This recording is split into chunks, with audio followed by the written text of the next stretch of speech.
Sampai kapan kemudian APBN kita bisa menahan ini begitu? Sampai kapan kemudian, kita akhirnya bisa realistis pada Iya. keadaan?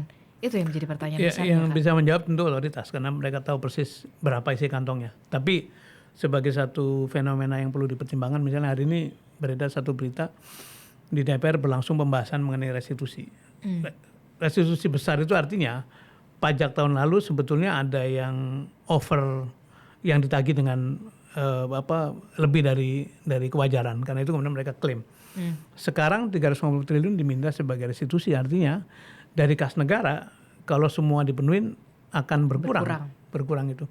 Jadi sudahlah beban subsidinya begitu besar, dan kalau kita hitung dengan harga sekarang itu dalam menuju akhir tahun itu minimal 160 triliun tambahan. Kalau Pertalite itu di cap dengan harga yang seperti sekarang. Harga keekonomian 12.800 kurang lebih, dijualnya 10.000.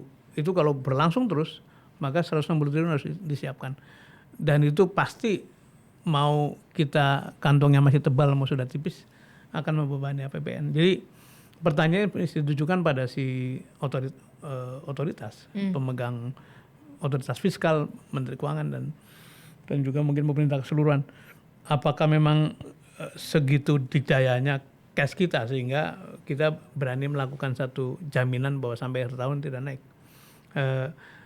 Ada banyak ketidakpastian, tapi tentu saja kita ingin berprasangka baik bahwa mereka sudah punya data intelijen, mereka sudah punya data bagaimana prediksi-prediksi konflik ke depan dan sebagainya, sehingga pemerintah berani mengatakan sampai akhir tahun kita nggak naik. Bahkan kemarin kan di DPR kan di challenge kan, betul nih sampai akhir tahun, betul, yakin maksudnya.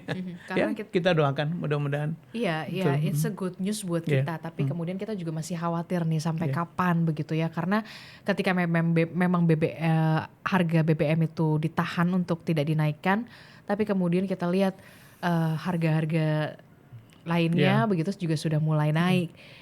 Harga kedelai yang kemudian menyentuh kaum rentan begitu, itu yang juga perlu dipikirkan juga gitu. Coba kita dalami ya soal harga itu. Yang tidak naik kan sesungguhnya satu item, BBM bersubsidi. Iya. Tapi Pertamax tetap naik, mengikuti harga keekonomian. Industri juga tetap mengikuti harga keekonomian. Jadi sebetulnya kenaikan itu juga mewarnai yang Disti bilang tadi. Ekonomi yang lain tuh. Pasti biaya transportasi naik. Misalnya nanti kita bicara soal aftur yang juga naik kan. Iya betul, aftur. Harga barang-barang pasti ikut naik. Nah sekarang se-worth it mana kita jaga sampai betul-betul akhirnya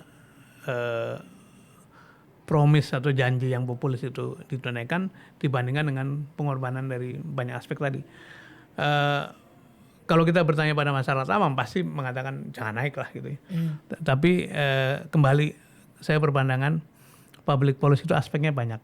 Ada aspek edukasi, ada aspek keamanan, ada aspek menjaga kepentingan jangka panjang, menjaga keseimbangan.